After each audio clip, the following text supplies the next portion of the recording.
አሜሪካ በኢራን ላይ ድንገተኛ ጥቃት ልትሰነዝር ነው። የትራምፕ አስቸኳይ ውሳኔና የቢቱ ቦምብ ጣዮች ዝግጅት።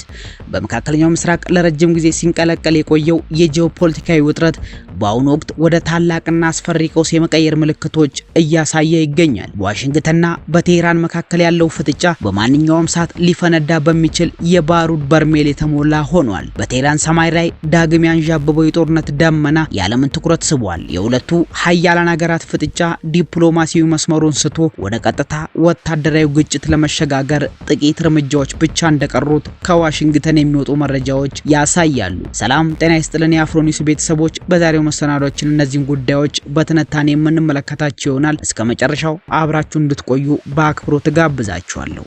የአሜሪካ መንግስት በኢራን ላይ አዲስና መጠነ ሰፊ ወታደራዊ ጥቃት ለመሰንዘር ሙሉ ዝግጅቱን ማጠናቀቁን የሚያሳዩ ምልክቶች በዋሽንግተን እየታዩ ይገኛሉ። የደህንነትና የወታደራዊ መኮንኖች ሁኔታውን እጅግ አንገብጋቢ ከማድረጋቸው የተነሳ ለአሜሪካውያን ትልቅ ክብር የሚሰጠውን የመታሰቢያ ቀን ሚሞሪያል ዴይን የሳምንቱ መጨረሻ የእረፍት እቅዶቻቸውን በሙሉ ሰርዘው በስራ ገበታቸው ላይ እንዲገኙ ተደርጓል። ይህ ውሳኔ አሜሪካ ለከፍተኛ ወታደራዊ እርምጃ እየተዘጋጀች መሆኑን የሚያሳይ ግልጽ ማረጋገጫ ተደርጎ ተወስዷል። ይህ የወታደራዊ ዝግጅት ውጥረት እስከ ዋይት ሃውስ ከፍተኛ አመራሮች የደረሰ ሲሆን ፕሬዝዳንት ዶናልድ ትራምፕ በዋሽንግተን መገኘት ስላለባቸው ብቻ የልጃቸውን የጆን ጁኒየር የሰርግ ስነ ስርዓት ሳይታደሙ ቀርተዋል። ፕሬዝዳንቱ በኒው ጀርሲ በሚገኘው የጎልፍ ሜዳቸው ሲያሳልፉት የነበረውን የእረፍት ጊዜ በመሰረዝ በአስቸኳይ ወደ ዋይት ሃውስ መመለሳቸው በኢራን ላይ ሊሰነዘር የታሰበው ጥቃት ምን ያህል ቅርብና ሚስጥራዊ እንደሆነ ያሳያል። ከዚህም በተጨማሪ የዋይት ሃውስ ምክትል የስራ ኃላፊ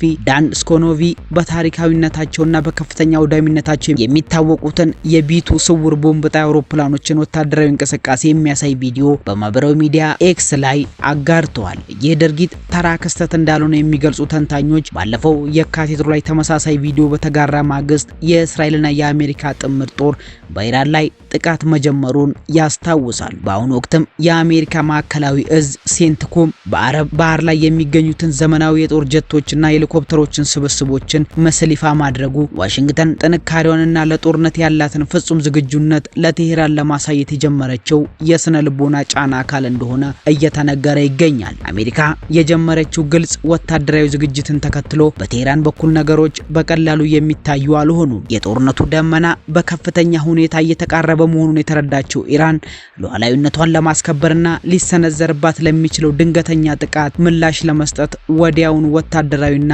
መከላከያ እርምጃዎችን መውሰድ ጀምራለች። በዚህም ኢራን ከግንቦት 14 እስከ 17 ድረስ የሚቆይ ጥብቅ የአየር ክልል ማስጠንቀቂያ ይፋ አውጥታለች። በዚህ ውሳኔ መሰረት በሀገሪቱ የሚገኙ አብዛኞቹ የአየር ማረፊያዎች ሙሉ በሙሉ ከጥቅም ውጪ የሚሆኑ ሲሆን ጥቂት ለአውሮፕላን ማረፊያዎች ብቻ ያውም ከፀሐይ መውጫ እስከ ፀሐይ መግቢያ ድረስ ለንግድ በረራዎች ብቻ ክፍት እንዲሆኑ ተፈቅዷል። የአይነቱ ከባድ የአየር ክልል እገዳ አብዛኛውን ጊዜ የሚጣለው ሀገራት ፍጹም ለሆኑ የጦርነት ዝግጅት ውስጥ ሲገቡና የውስጥ መረጃዎች እንዲሁም የወታደራዊ ጀቶችን እንቅስቃሴ ከጠላት ሰላይ ሳተላይቶች ለመደበቅ ሲፈልጉ ብቻ ነው። የአየር ክልል እገዳውን ተከትሎ የኢራን እምብርትና የሀገሪቱ መከላከያ ምሰሶ የሆነው የአብዮታዊ ጥበቃ ጦር ለአሜሪካና ለእስራኤል እጅግ ብርቱና አስፈሪ ማስጠንቀቂያ ሰጥቷል። በመግለጫቸውም ዋሽንግተን በድጋሚ ጦርነቱን ለመቀስቀስ ከመረጠች የኢራን ጦር ኃይሎች ከመቼውም ጊዜ በላይ ዝግጁና በከፍተኛ ኃይል የተደራጁ መሆናቸውን ገልጸዋል። የኢራን አብዮታዊ ጥበቃ ጦር ካወጣው መግለጫ መረዳት የሚቻለው ፍጥጫው ዳግም ወደ ረብሻ የሚያመራ ከሆነ ጥቃቱ በሁለቱ ሀገራት መካከል ብቻ ተወስኖ የሚቀር አይደለም። ኢራን ማንኛውም አዲስ ወታደራዊ ጥቃት ቢሰነዘርባት መላውን የመካከለኛው ምስራቅ፣ ዌስት ኤዥያና የባህር ሰላጤውን ቀጠና የሚያናጋ ሰፊና ዓለም አቀፋዊ ይዘት ያለው የክልላዊ ጦርነት እሳት እንደምትለኩስ አስታውቃለች። የማስጠንቀቂያ ደግሞ የአሜሪካን ወታደራዊ ይዞታዎች ብቻ ሳይሆን በአካባቢው የሚገኙ የአሜሪካ አጋር ሀገራትና የነዳጅ ማደያዎች ጭምር በቀጥታ ኢላማ ያደረገ በመሆኑ ውጥረቱን እጅግ አስፈሪ ደረጃ ላይ አድርሶታል። ይህ አሜሪካ የጀመረችው ድንገተኛ ወታደራዊ ጫናና የጦርነት ዛቻ ዝም ብሎ የመጣ ሳይሆን ቴህራን ስትራቴጂካዊ በሆነውና ለዓለም የነዳጅ ንግድ ወሳኝ በሆነው የሆርሙዝ ወሽመጥ ዙሪያ ያቀረበችውን አዲስ የስምምነት ማዕቀፍ ተከትሎ የመጣ ነው። ኢራን መስመሩን መልሳ ለመክፈት ፍላጎት እንዳላት ብታሳይም ዋሽንግተን በቀላሉ ልትቀበላቸው የምትችላቸውን ቅድመ ሁኔታዎች ግን አላቀረበችም። ድሮፕ ሳይት የተባለ የዜና ምንጭ ይፋ እንዳደረገው ኢራን በአሁኑ ወቅት የተዘጋውንና ዓለምን እያስጨነቀ ያለውን የሆርሙዝ የውሃ መስመር ለመክፈት ግልጽ መደራደሪያዎችን አቀርባለች። እነዚህም ቅድመ ሁኔታዎች አሜሪካ በኢራን ላይ የጣለችው የባህር ላይ ኃይል እገዳ በአስቸኳይ እንዲነሳ፣ በተለያዩ የዓለም ባንኮች የታገዱባት የቢሊዮን ዶላር ገንዘቦች ሀብቶች እንዲለቀቁላትና በጦርነቱ ምክንያት ለደረሰባት ከፍተኛ ውድመት ተገቢው የጦርነት ካሳ እንዲከፈላት የሚሉ ቅድመ ሁኔታዎችን አቅርባለች። ኢራን ከአሜሪካ ጋር የምታደርገው ንግግር ውጤታማ ለማድረግ የነደፈችው ስትራቴጂ በሁለት ዋና መስመሮች ላይ የተከፈለ ነው። የመጀመሪያው በቀጠናው እየተካሄደ ያለው ወቅታዊ ጦርነት ሙሉ በሙሉ መቆሙን ማወጅ ሲሆን፣ ሁለተኛው በኢራን የኒኩለር ፕሮግራም ዙሪያ ዘላቂ ስምምነት ላይ መድረስ ነው። በዚህም ዓለም አቀፍ ማህበረሰብና አሜሪካ የኢራንን የኒኩለር ማበልጸግ መብት በይፋ እንዲያውቁላትና ፍቃድ እንዲሰጧት የሚያስችል ነው። ይህ የኢራን ጥያቄ ድርድሩን እጅግ ውስብስብ ያደረገው ሲሆን ድርድሩ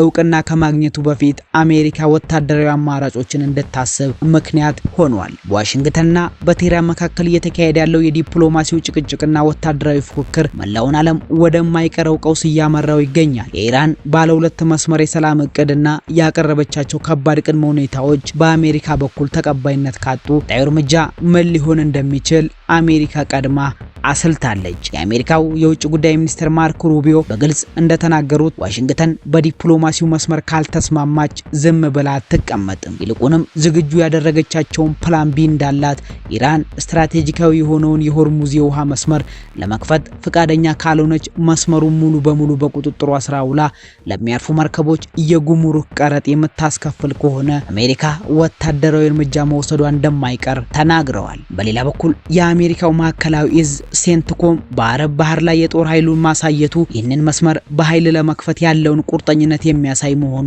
እየተነገረ ይገኛል። በቀጠናው አዲስ የጦርነት እሳት ለመለኮስ ጥቂት ሰዓታት ብቻ እንደቀሩትና በዲፕሎማሲው መስክ ስምምነት ላይ መደረስ ካልተቻለ መካከለኛው ምስራቅ ብቻ ሳይሆን መላው ዓለም ሊቆጣጠሩት የማይችሉ ታላቅ ቀውስ ውስጥ መግባቱ አይቀሬ መሆኑን እየተነገረ ይገኛል።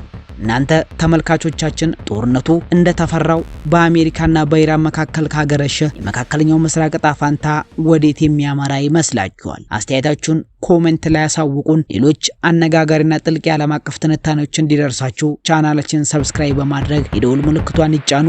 በሌላ ዝግጅት እስከምንገናኝ መልካሙን ሁሉ ተመኘው።